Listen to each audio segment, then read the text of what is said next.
The Centerpoint Purchase Orders module has a feature called Suggested Purchases. The Create Suggested Purchases process looks at the inventory information and determines which items need to be ordered based on current on-hand quantities and/or past sales demand. Purchase quantities are created from sales item purchase information such as preferred vendor, minimum quantity, maximum quantity, normal order quantity, and the vendor's minimum order quantity. This is a time-saving process that can automate purchase order creation. Let's first take a look at the detail of a sales or inventory item to see where some of that purchase information comes from. So to do that, we can either go to Setup and Sales and then Items, or Setup and Inventory and Items.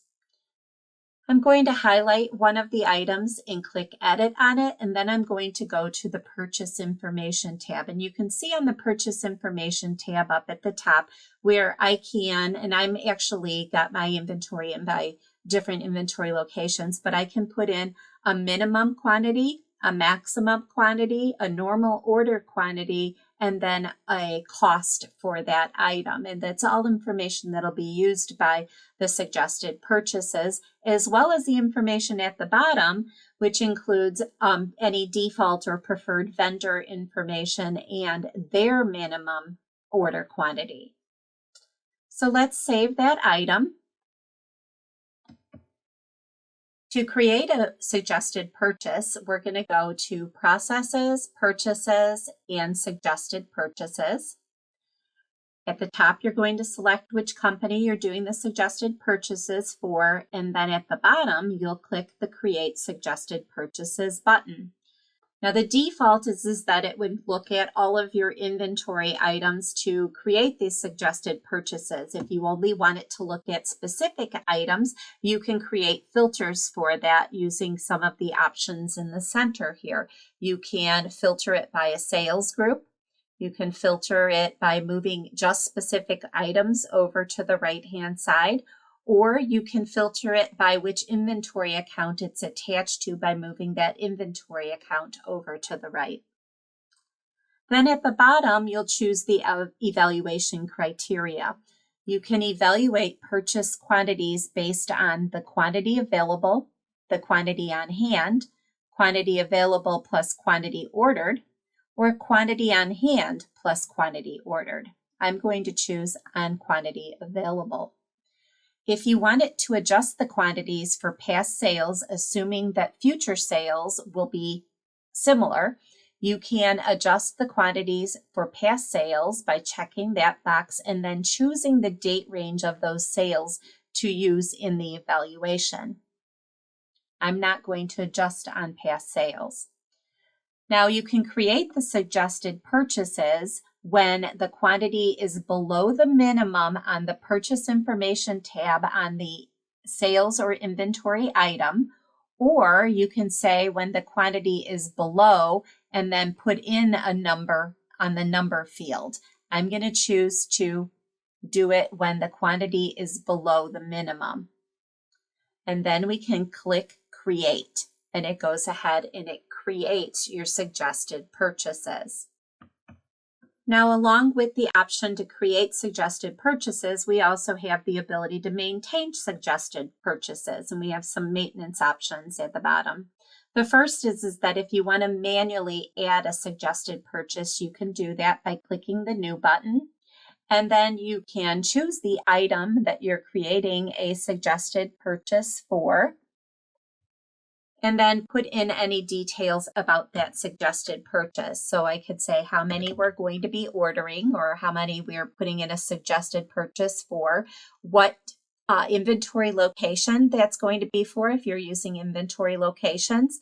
And then if it didn't come up with a default vendor, you can put in a suggested vendor and then any notation details that you want for that item. And when you're done, you'll just click Save and it'll add it to the list.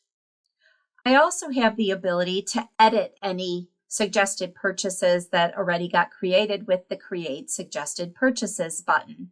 All I have to do is highlight it and click the edit button, and then I can make any changes to things like the quantity, the unit cost, the unit of measure, what inventory location, the notation, and in this case, I just want to add a suggested vendor. And then when you're done making your changes, you can click Save. I'm going to continue to make a few changes to mine off screen. So you can see that I've added suggested vendors to all of mine. If you wanted to delete any of the suggested purchases, you can highlight them, or you could highlight more than one and click the delete button. If you're ready to create a purchase order from the suggested purchases, you can do that by highlighting either a single suggested purchase or multiple suggested purchases and clicking the Create Purchase Order button. Here it'll bring up the next purchase order number. It'll insert the purchase order date.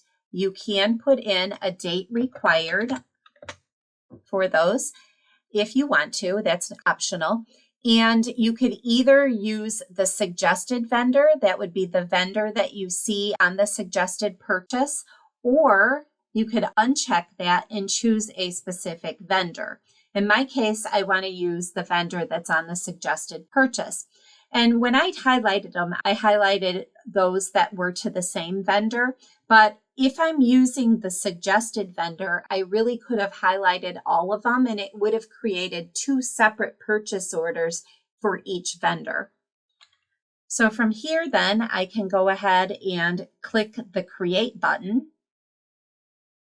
And it goes ahead and it creates the purchase orders. I'm going to click Close out of there, and we could go to Processes, Purchase Orders, and Purchase Orders Maintenance, where we would see the purchase order that got created for Speed Racer supplies. I'm going to go back to Suggested Purchases because prior to going ahead and turning those into a purchase order, I probably should have also shown you that on this screen, there are some reports. There's a Reports tab. And I could have expanded that out. And if I wanted to print off some of those suggested purchases or report on the suggested purchases, I can go ahead and highlight the report and select any criteria I want to go ahead and select and then run the report. So there's a couple of different report options there. And then from that point forward, you just follow through with creating purchase orders or maintaining purchase orders.